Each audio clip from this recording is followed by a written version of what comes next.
Sveicināti! Esmu Andrejs Desnickis, profesors, Bībeles valodu un tulkošanas speciālists. Aicinu jūs uz Bībeles centra programmu Ievads jaunās derības analīzē.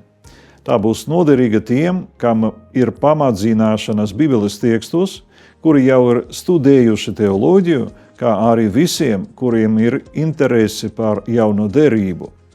Gada garumā mēs tiksimies 5 klātienes nodarbības, lai padziļināti pētītu Bībeles teksta kanonā veidošanos un tekstuālu kriticismu.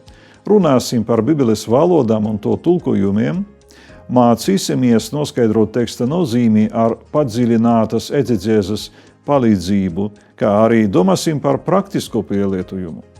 Sīkākā informācija un pietikšanās LBC mājaslapā. Uz tikšanos!